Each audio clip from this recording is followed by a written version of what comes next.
Après avoir vu cette série, je comprends ce qu'ont vécu les gens qui ont vu The Witcher sans avoir lu les livres.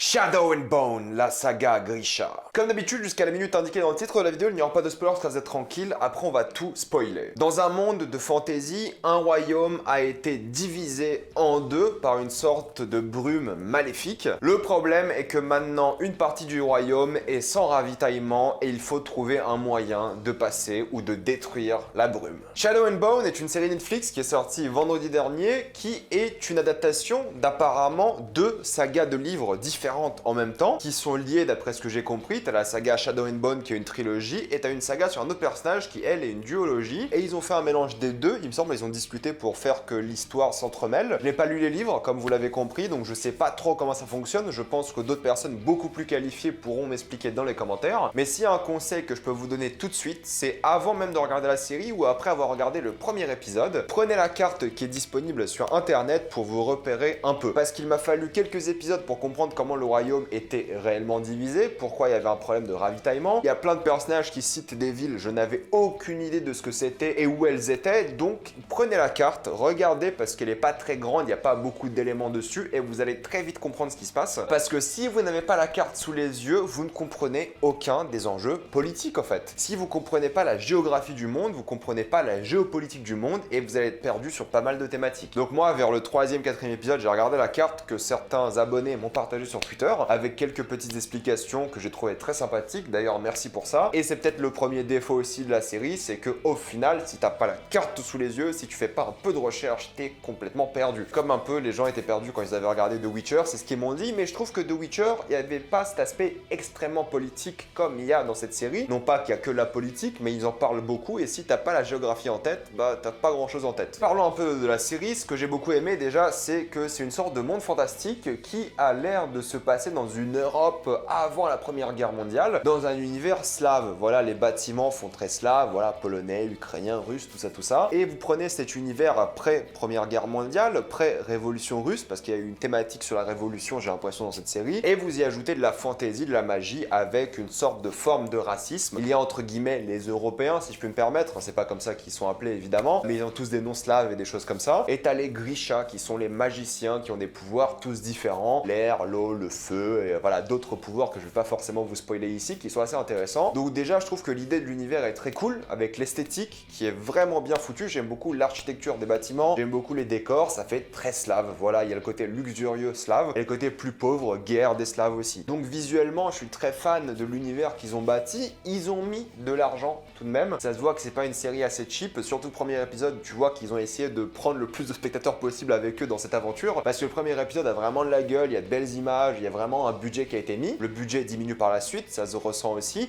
mais c'est pas très grave au final. Et dès les premiers épisodes, je me suis dit, oui, j'aime ce monde, je ne comprends rien, mais j'aime ce monde, et il est assez dense, surtout au début. Et le problème que j'ai, c'est qu'au début, il est dense, puis tu lis le wiki pendant 2 minutes, et tu dis qu'au final, il est pas si dense que ça. Parce qu'au début, il y a plein de personnages, de villes et tout, mais dès que t'as la carte sous les yeux, bah t'as toutes les villes en tête, et tu te rends compte que le monde est pas si grand que ça. Du moins, cette saison 1 te donne pas l'impression que le monde est grandiose. D'après ce que j'ai compris, il y a un royaume, et il y a une sorte de mer, et puis encore de l'autre côté, il y a d'autres royaumes et d'autres villes, mais on n'explore pas beaucoup ce côté-là, et c'est pas forcément un défaut hein, pour le coup, mais je suis passé d'une série où je me suis dit, waouh, c'est un monde énorme où il y a plein de choses, à la fin j'étais plus en mode, ok, il y a pas grand-chose, c'est pas grave, mais il y a pas grand-chose. Du coup, ce qui s'est passé, c'est que j'étais au début très excité à l'idée d'avoir un nouveau monde de fantasy à explorer et à adorer, et à la fin je me suis dit, il n'y a pas grand chose, et j'ai l'impression que dans les prochaines saisons, s'il y a prochaine saison, on va rester dans le même monde ou dans le même royaume. Et j'étais un peu déçu par ce côté-là, parce que même si t'as l'impression qu'il y a une partie des personnages qui vont vivre une sorte d'expansion du monde, t'as l'impression qu'on va quand même très vite revenir là où on était au début, et ça me dérange un peu. J'y connais rien, j'ai pas lu les livres, j'en sais rien, j'ai peut-être totalement tort, mais c'est vrai que l'excitation de découvrir un nouveau monde a assez vite disparu, parce que c'est pas le but de l'histoire au final. On explore le monde durant les 3 premiers épisodes, et après on se concentre vraiment sur les personnages, et on reste dans les mêmes endroits, et et on vit à peu près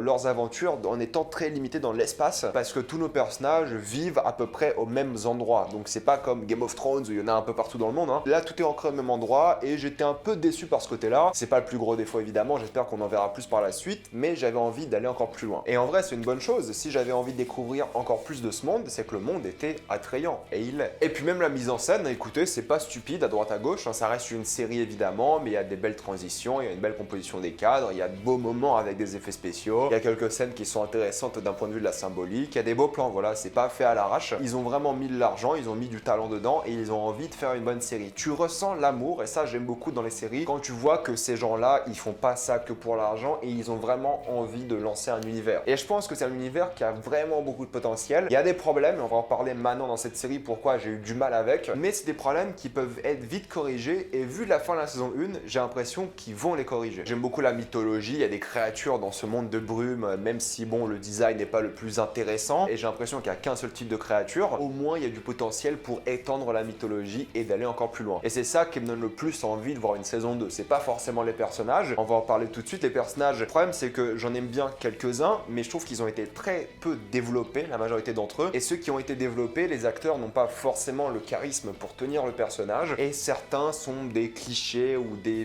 personnages pas très intéressants. Évidemment les personnages principaux sont bien développés, il n'y a pas de problème là-dessus, mais j'ai pas vraiment énormément d'empathie les concernant. Je comprends leurs problèmes, mais j'arrive pas à ressentir l'empathie que je devrais parce qu'il y a des personnages qui sont, j'ai l'impression, trop puissants. J'ai pas l'impression de les voir en danger la majorité du temps. Ou s'ils sont en danger, j'ai du mal à les comprendre. Et je trouve que les personnages qui avaient l'air les plus intéressants ont été les moins développés. Je pense par exemple à Kaz, qui, d'après ce que j'ai lu sur internet, est le personnage principal de la duologie. Je vous ai dit, il y a trilogie et duologie, et lui c'est le personnage principal de la duologie. Et je sais rien sur lui au final. Il a l'air intéressant, il a l'air d'avoir aussi des traumatismes, un passé, mais j'en sais rien sur lui. T'en connais beaucoup sur Maul et Alina qui sont les personnages principaux, et aussi sur Kirigan, mais Kirigan, le truc c'est que j'aime son personnage et je l'aime pas à la fois. D'un côté, je trouve que c'est vraiment du potentiel gâché pour l'instant, dans le sens où t'as un épisode qui commençait avec son passé et tu dis ah ouais c'est l'épisode que je voulais vraiment un épisode que sur lui, et c'est que 7 à 10 minutes sur son passé. Pourquoi? C'est un personnage intéressant et t'as envie de savoir comment ou pourquoi il est devenu ce qu'il est dans cette série. Et lorsqu'ils ont commencé un épisode sur lui, j'étais super content à l'idée de le découvrir, et au final, non, ils ont continué l'histoire. C'était juste un flashback en début d'épisode. Je trouve que c'est un personnage qui peut être intéressant, mais qui est trop caricatural à la fois, même s'il y a de belles scènes, et c'est sûrement le personnage qui vole le show et qui tient la série. Malheureusement, je trouve qu'ils l'ont pas assez bien développé, même si lui, l'acteur, peut porter le rôle. Mais c'est vrai qu'Alina et Maul, les personnages principaux, j'arrivais pas à m'attacher à leur histoire parce que je trouve que le jeu d'acteur est pas forcément très bon, et ils étaient trop monotones, et voilà, j'avais pas d'empathie pour eux. Et ça, je trouve que c'est un peu dommage. Et il y en a plein d'autres, j'en parlais en spoiler, mais c'est vrai que j'ai eu du mal avec les personnages, et j'aurais aimé en savoir plus sur eux. Il y a des flashbacks sur les personnages principaux, mais pas tous, et je pense qu'il aurait dû avoir des flashbacks sur tous. Je suis un peu déçu de cet aspect-là parce que le monde est intéressant, il est attrayant, j'ai envie d'en savoir plus, mais je trouve que le casting n'est pas forcément le plus intéressant et j'ai du mal à m'attacher à eux. Et ça, c'est un vrai problème. En plus, ils ont pas vraiment d'alchimie, je trouve, tu ressens pas vraiment leur relation et les dialogues entre eux sont souvent très peu intéressants. Ils ont très peu de personnalité et j'ai trouvé ça un peu dommage, et encore une fois, à quelques exceptions près. Mais un problème que j'ai aussi avec la série, c'est que je vous ai dit que les 3 premiers épisodes, c'est vraiment l'expansion du monde, la découverte, et ensuite ça change constamment. Au début, t'as l'impression que c'est un grand monde, et à la fin, tu te dis, mais qu'est-ce que je regarde réellement? T'as un épisode de braquage qui, d'après moi, est assez décevant, et ensuite, d'après moi, ça devient une série de relations amoureuses avant tout, et j'ai été un peu déçu par ce côté-là, parce qu'au lieu de parler de la mythologie, de la magie, on va vraiment se concentrer sur l'histoire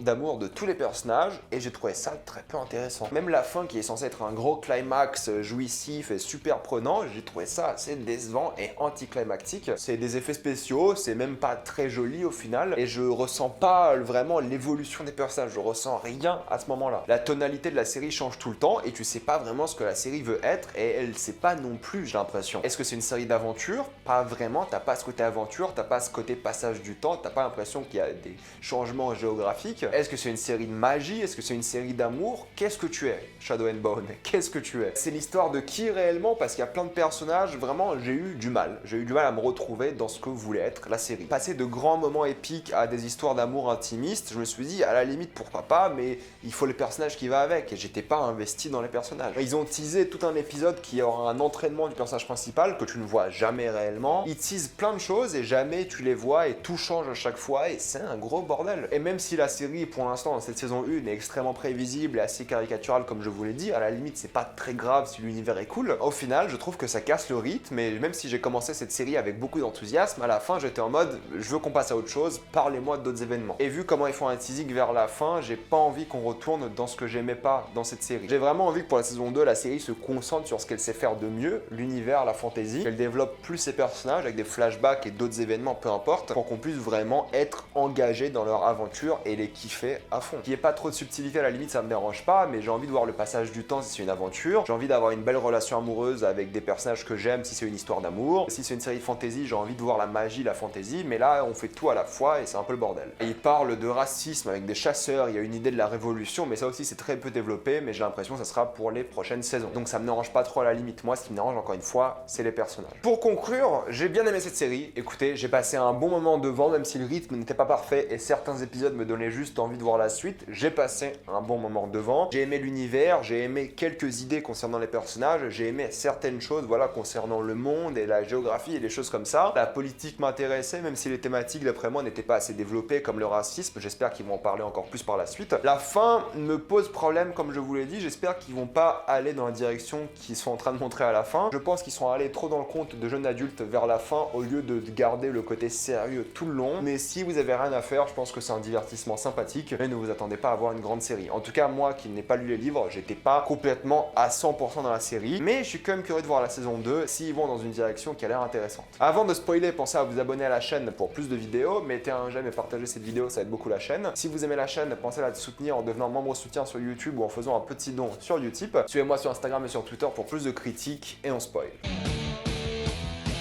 La couturière, Genya, je sais pas s'ils appellent ça couturière en français, c'est Taylor en anglais. Qu'est-ce qu'on s'en fout qu'elle ait trahi je ne sais qui? Ce genre de personnage-là, il y a une grosse révélation, trahison et tout. Je m'en fiche au final, ça n'a pas d'importance pour moi, ce genre de choses. Il y a plein de personnages qui meurent, tu dis « Ah, c'est triste » et la série insiste sur le fait que c'est triste et toi tu les connais pas. Tu les as vus dans 2 scènes avant et ils ont une petite scène marrante avec le personnage principal et puis c'est tout. Mais tu les connais pas, il y a ces scènes dramatiques et ils osent jamais tuer les gros personnages, voilà, pour le coup, pour ressortir un vrai drame. Et on s'intéresse plus à Jasper qui a pas de personnalité et qui est pas du tout intéressant, qu'à Inej qui a l'air d'avoir une personnalité sur le fait qu'elle a une croyance, une vraie foi, et Kaz qu'on sait rien sur lui quoi, c'est affolant, c'est lui qui a l'air d'être le leader, c'est lui qui a l'air d'avoir un plan et on sait rien sur lui. Donnez-moi plus de Kaz et plus d'Inej et moins de Jasper. Pareil entre le chasseur et la Grisha, leur histoire d'amour arrive beaucoup trop vite, t'y crois pas une seule seconde, ils flirtent et flirtent pas à la fois, c'est ultra bizarre, ça sort un peu de nulle part, et quel rapport avec l'histoire en fait? À la fin t'as une réponse de quel rapport, mais en vrai l'histoire parallèle à la série qu'ils ont eux, n'est pas du tout intéressante. C'était ultra cliché, caricatural, j'étais pas du tout investi. Moi ce que j'aimais c'est voir la brume, c'est voir ces personnages là, c'est voir la relation entre Maul et Alina, c'est un peu cet amour perdu, et j'aimais beaucoup la relation épistolaire qu'ils avaient, tu disais qu'ils étaient amis mais au fait ils s'aiment, et quand ils se revoient, bah au fait t'as jamais ce moment-là où ils se revoient, ils sont amoureux, pas amoureux, tu sais pas trop quelle est cette relation, tu sais pas trop comment ça finit, c'est vraiment étrange comme sentiment où t'avais vraiment l'impression qu'ils dressaient une histoire d'amour à travers les âges, à travers vraiment la géographie du monde, et quand ils se revoient, bah rien, tu ressens rien en fait. Il n'y a pas ce moment magique entre les deux, il n'y a pas ce truc, cette alchimie qu'ils auraient dû avoir. Ils avaient une meilleure alchimie au début de la série qu'après, mais ils n'ont pas vécu tant de traumatisme que ça entre temps. C'est pas des personnages extrêmement changés en 5 épisodes. J'aurais aimé en avoir plus les concernant eux, voilà, c'est la vérité. J'aurais aimé en avoir plus d'alchimie, plus de relations intéressantes. C'est Kirigan qui m'a déçu et pas déçu à la fois. C'est que d'un côté, l'acteur, évidemment, porte le show, voilà, c'est un bon acteur qui sait jouer. Il joue le gentil à la fois, mais tu comprends pas vraiment ses motivations. Et là où j'aurais aimé que l'épisode 7 soit uniquement sur lui, on a que le début sur lui. Il veut se venger, voilà, on a compris, mais j'aurais aimé qu'il y ait un épisode entier sur lui, où on apprenne un peu son côté magique, comment il est devenu ce qu'il était, vraiment avoir une relation amoureuse. Là, on a tué sa femme, d'accord, bon, on comprend qu'il veut se venger, mais montre-nous un épisode en entier, avec lui qui tombe amoureux de sa femme. Vraiment, dédie-lui un épisode, comme ça, t'as la scène du début de l'épisode 7 à la fin, et tu comprends vraiment pourquoi il a la rage. Là, qu'on ait tué sa femme, qu'on connaît pas, bon, il n'y a pas trop d'importance. Ça aurait pu avoir un épisode avec lui qui s'intéresse à la magie noire et ces choses comme ça, et quand il se venge, tu comprends vraiment la vengeance. Là, ça devient un méchant caricatural à la fin, qui se fait tuer par ses propres créations, mais c'est pas du tout tué. Et j'aime pas la fin, parce qu'à la fin, il sort de la brume, il a enfin son armée, mais ces monstres, c'est vraiment des monstres en brume. Oui, c'est en raccord avec ses pouvoirs, d'accord, mais d'un point de vue du design, c'est pas intéressant du tout. On va voir une série où des monstres de brume butent des gens. J'ai pas envie de voir ça. J'espère qu'ils auront une forme plus corporelle, avec quelque chose de vraiment armé, limite des humains. J'en sais rien, je m'en fiche, tu vois. Je sais que ça coûte cher d'avoir des créatures et tout, mais quelque chose d'un peu plus intéressant que la brume. J'ai vraiment envie qu'on développe plus ce personnage-là, qu'on en sache un peu plus sur lui que les autres personnages en fait. On est passé d'un méchant caricatural qui veut tout dominer, ça aurait pu avoir du sens si on avait plus de passé le concernant. Et là, malheureusement, je trouve qu'on n'a pas grand-chose. D'un côté, t'as les personnages qui sont en bateau, qui vont traverser de Red Sea, qui vont aller à la ville de commerce, je sais plus comment elle s'appelle, une ville très commerciale, ils vont aller là-bas, on va vivre un nouveau monde, d'accord, ça j'ai hâte, mais j'ai pas envie de revenir dans la brume, j'ai envie de vivre quelque chose de différent, parce que même la brume, visuellement, c'est pas intéressant. Je sais pas comment il l'appelle en français, hein, c'est The Fold en anglais, mais la brume, visuellement, c'était juste de la brume en fait, et tu dis, bon, il n'y a pas ce côté claustrophobique intéressant qu'ils auraient pu un peu plus développer. Enfin bref, je vais m'arrêter là, vous avez mon avis concernant cette série, c'est convenable, c'est ok, c'est suffisamment divertissant pour l'apprécier, mais il y a du potentiel qui a été un peu gâché je trouve,